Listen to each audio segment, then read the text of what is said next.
The next measure is Proposition 15, and Brian Euler will be presenting that one. Okay, Proposition 15 would make two major changes to the taxation of business properties in California. The first and the biggest change would be made by Prop 15 is to modify the way that counties determine the taxable value of commercial properties. The end result of this change would be that most owners of commercial properties worth more than $3 million would pay higher property taxes. This change would be put in place over time, starting in 2022, but probably would not be fully in place until around 2025. The second change that we made by Prop 15 is to reduce the amount of property taxes business pay for their non-real estate property, such as equipment, machinery, and furniture. Specifically, each business's property tax bill for their business equipment would be reduced by around $5,500 per year. And if a business's current tax bill on their equipment is less than that amount, its bill would be eliminated entirely. Neither of these changes would affect the amount of property taxes paid on residential properties. While Prop 15 does increase taxes on some business properties and reduces it on others, overall it will result in increased property tax payments by owners of business properties. Our office estimates that Prop 15, once it has been fully implemented in around 2025, will result in between $6.5 billion to $11.5 billion per year in new property taxes that would go to local governments and schools. About 60% would go to cities, counties, and special districts across the state, while the remaining 40% would go to schools and community colleges.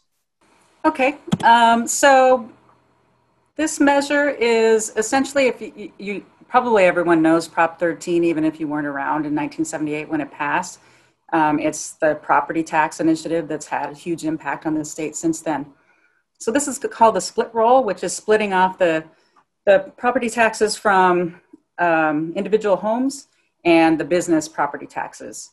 And so allowing the business property taxes to shift with the market, but keeping the Prop 13 protections for homes. So who put it on the ballot is something people often ask. It's the League of Women Voters head at the time, and then people who head up other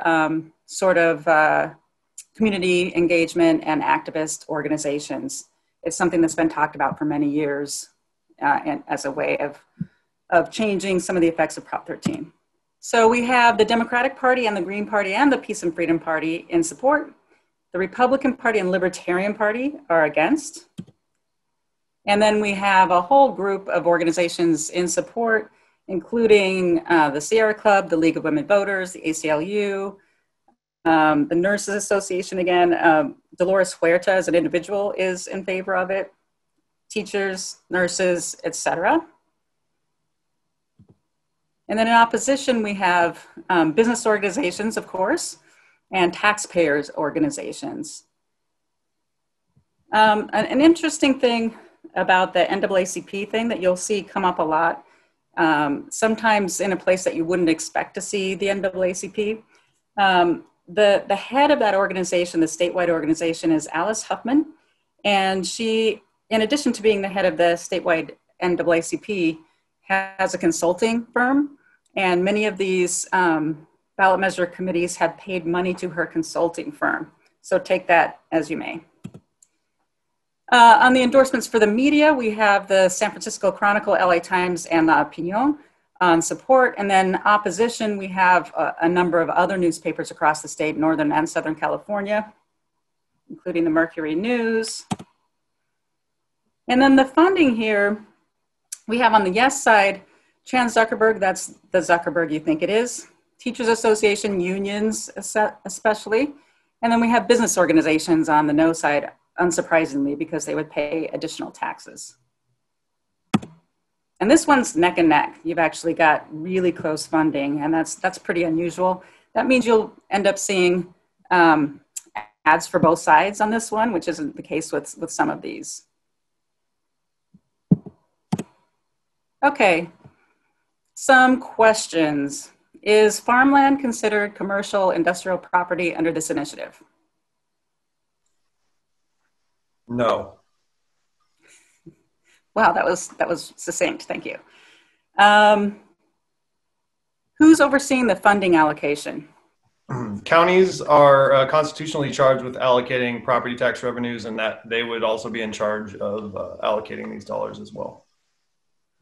Could this potentially increase rents and expenses for small businesses?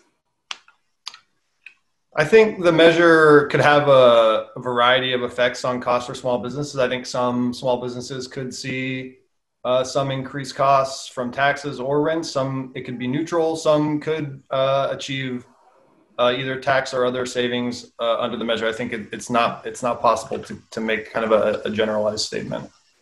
There is a provision in there where smaller businesses can deduct some of their other costs, right?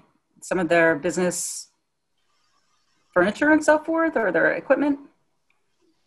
Yeah, so as I mentioned, the measure reduces essentially the taxable value of business equipment and machinery and furniture, basically all of the property owned by businesses that isn't land and buildings. This change would result in a reduction of their tax bill for those kinds of items by up to $5,500 a year per business. And how is the $3 million value determined?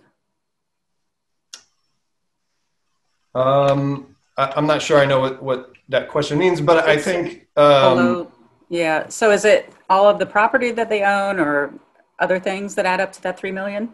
Yeah, so the $3 million threshold is applied to the property owner.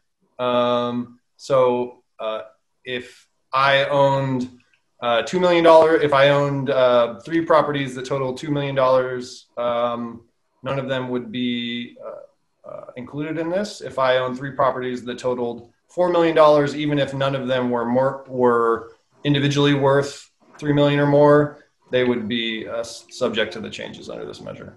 Okay, so if an individual owned $3 million or less than $3 million in business property, they would still be under the current Prop 13 limits. That's right. Okay, thank you. And then we have some questions about if it would lead to changing the other half of Prop 13. Not necessarily. People always make slippery slope arguments, but it would be a separate measure entirely to do that. And it's very popular. If you look at public opinion polls over the years, Prop 13 is incredibly popular for homeowners, obviously, or potential future homeowners too. Okay, thank you, Brian. We're going to move on to the next measure.